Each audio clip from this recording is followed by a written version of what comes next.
fully work this out. So, but it feels so good. I love my daughter. First of all, I love you too, by the way. Esther, Abraham, Jerry, I call you my Abe team. With me, Napoleon Hill, Wayne Dyer, all those guys. And my ancestors, they're with me strong. So I love my daughter so much. And I really want to utilize this satisfaction piece and how to raise my vibration around, let's see here.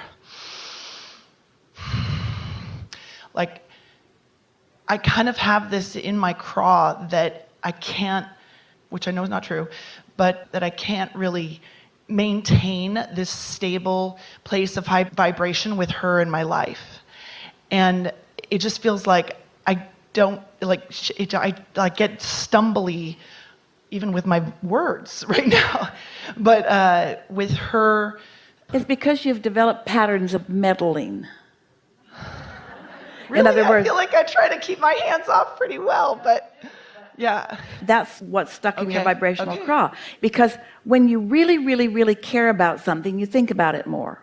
And when you think about it more, you're more likely to have introduced resistance into it. And what happens with so many of you is, as you have strong intentions about something, then you want to follow up and look at the results of your intentions. So you're always checking in to check on the progress, so to speak. You don't allow enough time to go by to allow the progress to be there. So you keep noticing that I got clear and I was in the right place and I said this and it didn't take. And so there was no real benefit. That's what we meant by meddling or control. Okay, and I could see that with my husband too. A little too hands-on. Just so you know. Because I feel like in the morning I can, frequently kind of get this good feeling going, and she's been awesome. She's lets me take an hour to kind of get myself going and do some vibrational work. And then she comes into the room and something, the rest of my day is I mean, sometimes I can get it back if I go on a walk after I drop her off, but it feels like when she's around. Let's just talk about this for a little bit. Because the subject that really is the theme, the dominant desire, attraction, and therefore dominant subject of the conversation that we're having on this voyage is, as co-creators, it is a normal tendency to seek harmony. Harmony is my word. To seek mutuality. And so absent, and that's a little bit too strong a word, but in ignorance or obliviousness or ignorance, or in the absence of your desire for harmony or mutuality with your inner being, which for most people is something that you're just now coming back into alignment with, even though you were born knowing it. So many people have lured you into believing that it was to your benefit to understand them. And don't you find that as an individual, we're asking all of you, especially you, don't you find that you want people to get you? Yes. You want people to get you. You want to be understood. And you most of all want to be understood by those whom you are trying to teach. And there's nobody that you want to understand more than those who you want to receive the benefit of your wisdom or the benefit of your knowledge or the benefit of your love than your own children. So of all the people on the planet, your children and maybe your spouses, your lovers, are those that you so much want to get you. And some of you are really extreme of this. You want everybody to get you, so you're all the time explaining yourself to everyone. They may not understand me, so please don't misunderstand. I don't mean to come off this way because I'm really this way, and I know that you're probably perceiving this. And you see, what's actually happening is you are, as sensitive people, you are understanding the diversity of your planet, because most of them aren't getting you.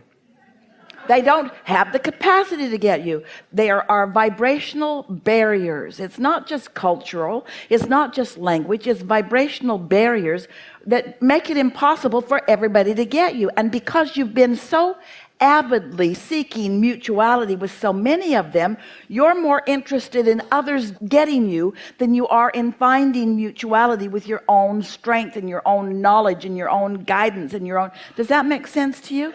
Don't you find yourself explaining yourself so much to everyone? It's driving me nuts. But it will be less and less as you get a sense of this. So let's just start by saying the reason that it feels so much more when your child is in the mix is because you care about the guidance that you're offering, and more important, you care about the guidance that you're offering that she's getting. Okay, wait a second, because I feel like it has more to do with that I just want to feel good while we're hanging out. I just want to relax. I just want to enjoy my lovely time with her. But how can you possibly relax when there's so much at stake? Her very existence and survival is at stake. So, okay, so it's, okay, I'm getting what you're saying. So I've really put it at this really high, that's why schooling is, I mean, she's at a Sudbury school, but even then I'm like, is this the right school? You know, is this the right, there's too much pressure. I'm putting pressure on myself, on the relationship. So we want to ask you some questions about her response to you. Does she have a, I'm really interested in what you're saying to me, mommy attitude? Or does she say, can we be over this soon so I can get on with what I'm doing attitude? It really depends on the, sometimes I'm totally in the zone. I mean, often I feel like I'm in the zone. What is her general response? Does she hang on your every word, or does she wish that you'd shut up? No, she even tells me sometimes. No, she's straight up, and I'm like, oh, okay, all right. What does she say? Shut up. Yeah, she'll say things like, Mommy, why don't we just put a song on so we can... Why don't we turn the music on now? Why don't you back off, Mom? Yeah, no, she Why does. don't you withdraw your attention from me and allow me to live my life? Because it feels to me like you're so interested in me getting it just right that... Well, it's me wanting to get it just it right. is. That's really what it... I mean, Of course it is. Perfection. Of course it is. And it drives me crazy what you said the other day, that we can't have perfection because I feel like I'm reaching for it and I can't stop. I want perfection. It's not perfection you want, because that's ended. I want to catch up with my inner being and be done. I want to be done. You're not seeking perfection. You're seeking the release of tension. The release of tension. You're seeking the release of resistance. You're seeking going with the flow. Yes, and invincibility. What you're seeking is the belief that it's all right for you to pass the baton of guidance. Yes. To her inner being. To her inner being. And give yourself the benefit of not trying to do something that you were never born to do and that is impossible to do. Yes. That's what's driving you crazy. That's what I'm wanting. Yes. And so she says, hey, Mommy, let's put the music on. Or, Mommy, don't you have anything better to do than to micromanage my life experience? Well, and my husband, too. Yeah. I'm being honest, okay? I'm being vulnerable here. We don't need your words. We've got your vibe. Yeah. So, understanding that, doesn't it feel a little better just to understand it? Yes. And so, are you going to all of a sudden be different? No. But there's relief in that thought. We felt her feel relief, did you? There's relief in that thought. So in some ways, we, in an environment of well-being, we went back, touched it, and it feels a little different. Did we really bridge the belief? Not that much. So now let's bridge some beliefs. Let's take this from feeling relief, which is a nice thing. Let's accentuate the difference between relief and true satisfaction. Let's let that be the intention for the next few sentences. So you felt the relief of that. So now let's find satisfaction in this thought. And we'll speak from your perspective. I know my little one has an inner being. That's a satisfying thought. I know that she's often really well connected. That's a satisfying thought. I know I've got one too. That's satisfying too. And I know I'm often connected too. That's satisfying too. I know that while we've provided an avenue for her here into this experience, that she's the main event here, and she's the main event for herself, and her relationship with her inner being is dominant. And I can let myself off the hook for that because I've provided an avenue in, and knowing what I know feels really good to me, but even more knowing that she knows it too. Ooh. And it's so satisfying for me to think about me, even sort of long after the fact, realigning and coming into that knowing while she's never really let go of it. That part of what was bugging me is that I knew she knew stuff I didn't remember. And so she's sort of helping me remember it. And it was a little uncomfortable as I came into remembering it. But now it all feels like it was perfect. Nothing's been going wrong. She's just remembered her well-being even more clearly than I remembered it. And now it's satisfying for me to know that she knows it. And it's satisfying for me to know it too. Now, can you feel that relief has turned to satisfaction? Can you feel it? So now let's just stay on that satisfaction trend for just a little bit, and let's just let satisfying thoughts just flow. Well-being is dominant and well-being abounds, and there's so much life ahead of her and so much life ahead of me, and so many opportunities for desires to come into place, and so many opportunities for each of us to be in concert with our inner being and receive an impulse. And it's so fun to be in concert with inner being and receive an impulse. It's so satisfying to receive an impulse and follow it. It's so nice to watch the perfection of this universe just continuing to unfold. I just love the ease with which I can live this life. I don't have to be the engine that makes it go. The engine is already going. So much is already in place. I'm just coming back into the knowing of who I really am.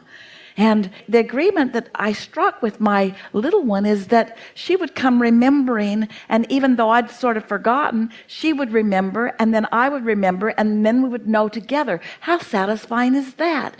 How satisfying is it to have the person on the planet that you care the most of all about knowing the things that matter the most, which is who she really is and what she really wants, and being in touch with her feeling of knowing and watching her find satisfaction and not. And now I can watch her, and I can guide her in the only way that has ever been productive for any mother or any mentor to ever guide anyone. And that is, I can guide her toward her satisfaction.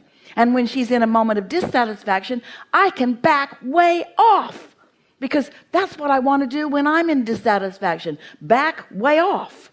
And when I'm in satisfaction, that's when I want to turn on the gas. And when she's in satisfaction, that's when I want to turn on the gas. It's never been more clear for me, my relationship with my little one. Isn't that satisfying? Isn't that satisfying? Isn't that satisfying? It's not just relief. That's satisfying. That's big time satisfying. The all-is-wellness of this universe, the rightness of it, the earth spinning in its orbit, the contrast that abounds, all of the desires that are being born, all that's being thrown into the vortex, all the inner beings that are taking hold of it and knowing it and shining a light on it, and all of the people that are finding their way to it, or not right now, but finding their way. The potential of it is so wonderful. And the satisfaction that I feel when I find my way to it, and my ability to find myself in satisfaction even if somebody isn't finding their way. More and more step 5 moments. I'm full of life and full of eagerness, satisfied with where I am and eager for more. That's just the best state of being to be in. And that's what she's been demonstrating all along. And now we'll be kind of demonstrating it to each other. She's going to notice a difference in me, but more important, I'm going to notice a difference in me. And I'm not doing it because I'm trying to affect her experience. I'm doing it because I'm wanting to affect my experience. It's my satisfaction factor that is the name of my game. She's got it going on. And if I want to positively influence anybody else's satisfaction factor, I got to get mine going first, which is what she's been doing for me. She's been, for the most part, pretty much unfazed with me. She hasn't been standing on her head trying to please me. I've been standing on my head trying to please her. That game is up. Helpful? Yeah. We think this is a really good time for a segment of refreshing.